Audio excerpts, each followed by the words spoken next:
안녕하세요. 라온 편집실의 편집장 미아입니다.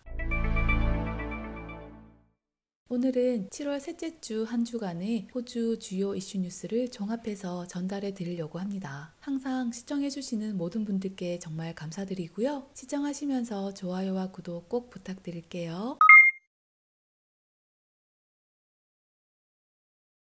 빅토리아주는 락다운 3단계를 발표하고도 계속해서 300명을 웃도는 확진자가 매일 나오면서 지난 금요일엔 428명의 최고수를 기록했습니다. 토요일엔 217명으로 하락하면서 이제 피크는 끝일까 기대했지만 오늘 일요일 발표에 따르면 지난 24시간 신규 확진자는 다시 363명으로 증가했습니다. 결국 빅토리아주의 앤드류스 총리는 락다운 지역에서 외출을 할 경우 무조건 마스크를 착용해야 한다고 발표했는데요. 이 새로운 규제는 다음 주 수요일 밤 11시 59분부터 적용될 예정이고 이를 위반할 경우엔 200불의 벌금이 부과된다고 합니다. 사용해야 할 마스크에 대한 특정 제한은 없고 꼭 병원용 마스크가 아니어도 스카프나 집에서 만든 마스크도 사용 가능한데요. 마스크는 12살 이상부터 의무 착용해야 합니다. 앤드류스 총리는 우리가 집을 나설 때 키와 핸드폰을 항상 챙기는 것처럼 마스크 역시도 생활 습관의 일부가 되어야 한다고 덧붙였습니다. 왜 진작에 마스크 착용을 의무화하지 않았을까 안타까움이 들지만 더 늦기 전에라도 마스크 규제가 생긴 걸 다행으로 생각해야겠습니다.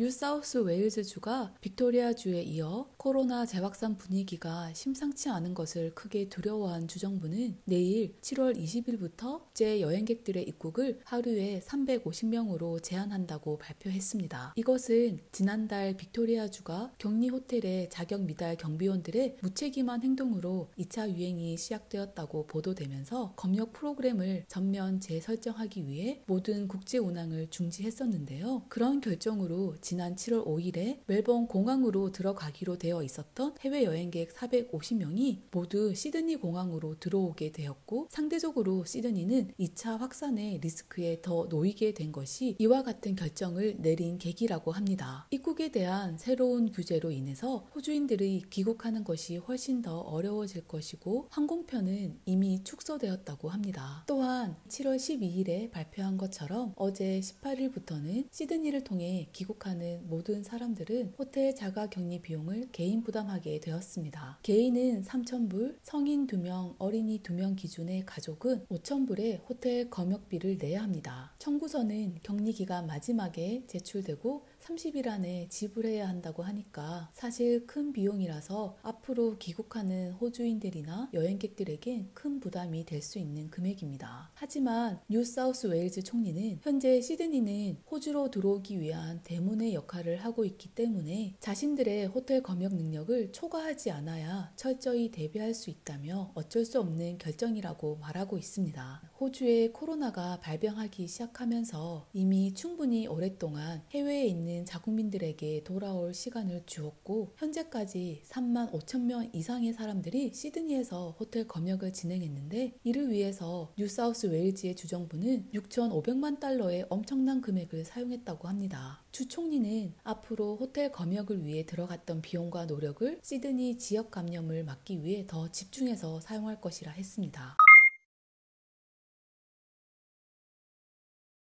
호주 주정부는 이번 주에 잡 트레이너라는 프로그램을 발표했습니다. 20억 달러 규모의 이 프로그램은 두 가지 파트로 진행될 예정입니다. 첫 번째로 15억 달러는 현재 연습생이나 연수생으로 근무하고 있는 사람들이 일자리를 유지하기 위해 사용될 것이고 두 번째로는 곧 졸업을 할 학생들과 일자리를 구해야 할 사람들에게 직업 교육을 받을 수 있도록 약 5억 달러를 지원할 예정입니다. 현재 연습생이나 교육생들을 채용하고 있는 고용주는 이번 프로그램 지원에 해당된다면 분기당 최대 7,000불까지 임금 보조를 정부로부터 받을 수 있습니다. 이 프로그램에 지원하기 위해서는 잡키퍼처럼 고용주의 매출 하락을 증명할 필요는 없지만 고용인이 200명 미만인 사업체에 해당되고 지원을 받을 견습생이 7월 1일자에 고용되어 있어야 합니다. 그리고 현재 졸업을 준비하거나 일을 구하는 사람에겐 오는 9월부터 호주 전역 전역의 34만 개의 장소에서 무료 혹은 아주 저렴한 비용으로 여러 산업에 관련된 훈련이나 교육을 제공합니다. 해당 분야는 국가기술위원회가 지정한 앞으로 일자리 증가가 예상되는 산업을 중심으로 진행될 예정입니다. 아직 정확한 리스트가 나오진 않았지만 의료 및 사회 지원, 운송, 창고업, 제조 및 도소매업이 포함될 거라고 발표했습니다. 현재 호주 실업률이 두 자릿수인 시점에서 뛰어난 기술과 경력을 가진 사람들도 실직이 되고 있는 마당에 100%가 아닌 50%의 임금을 보조해주는 조건으로 과연 얼마나 많은 고용주가 현재 고용하고 있는 견습생과 훈련생을 그대로 유지할지 현실적인 의문이 들긴 합니다.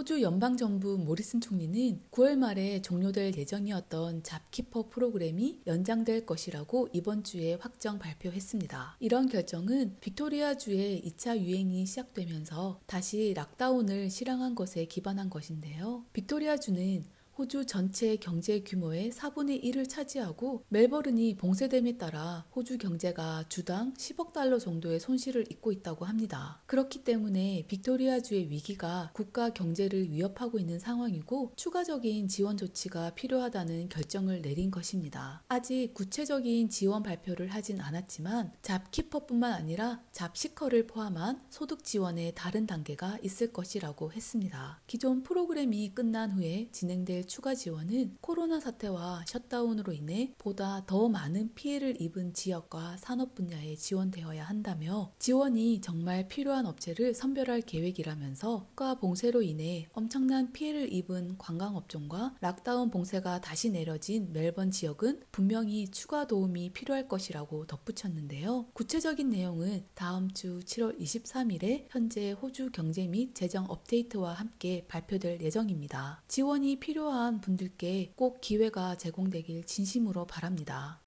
여기까지가 오늘 준비한 한 주간의 호주 주요 이슈 뉴스였습니다. 끝까지 시청해주셔서 감사하고요. 다음 주에 또 새로운 소식들로 찾아뵙겠습니다. 항상 건강한 하루 보내세요.